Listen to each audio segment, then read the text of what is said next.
I'm Mark Davis with Big Water Adventures for Mustad, and I'm here today to talk to you about what I would do if I were trying to target a record, state or world record, speckled trout in different parts of the country. I'll give you an artificial suggestion and a live bait suggestion. And Mustad's got hooks for both. Big shrimp, big menhaden, big mullet, big croakers all have two things in common.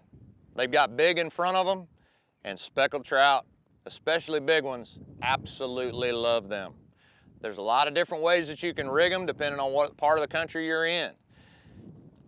You got a 1/0 KO hook from Mustad, great for shrimp. Some of the menhaden, different parts of the country, guys love KO hooks. It's a live bait staple. If you're a circle hook guy, this is a 6/0, perfect circle, inline. Put it in a rod holder, big trout comes calling, fish is hooked up, the game's over. They actually make a straight up croaker hook for the guys of you in part of the country that are using a lot of big croakers for the speckled trout. No matter where you fish for speckled trout across the country, top waters is probably one of your top choices for big fish. I personally like to go with classic spook type. This is just a straight up head and spook. You can hear the rattle chamber in there. It's one of the larger brodonkadonks. I guess the point is big trout can eat big baits. They've got large mouths. They act in a lot of respects like redfish. They're in the same general areas. You want to make sure you beef up for them. If you're going to throw a big top water for a speckled trout, if it's in the area, it's going to come to it and eat it. When it does, I always will pull the factory hooks off of them, and I'll go with either a KVD Elite Series treble hook, usually in something along the lines of a 1/0 or 2/0, depending on the size of my top water bait, or just one of their regular rounded Elite Series trebles. Both of them are important for two reasons. Number one, tensile strength, and then sharpness.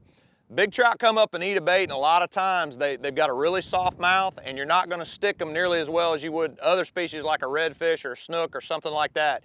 You've gotta have a very, very sharp point, and you've gotta have really good gripping power, good tensile strength. In my opinion, the Elite Series trebles, generally speaking, are so sharp that when a fish turns one direction or the other, he'll get another hook in him and pay the price. Besides your top waters and just regular live bait, you can kind of have a combination between the two.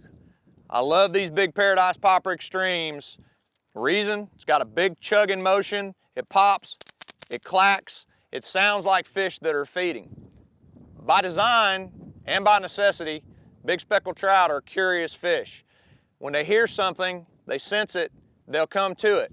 Now when you've got that big live bait on the other side with the Mustad hook, it's about as instant death as what you're gonna get. Fish is gonna get caught. But if you need to bring the fish to you, and you don't wanna use a topwater or surface bait, and you don't wanna just throw a live bait out and let it set, it's kind of a combination between the two. You can take the same ones, either the croaker hook, the circle hook we were talking about, or the KO hook, 12 to 18 inch leader below this, no weight, and the big live bait on there. You kind of fish it like an artificial. Chug, chug, pause, chug, chug, pause. You're bringing the fish to it. When it sees what's there, it's a natural presentation with no weight on it. It's on.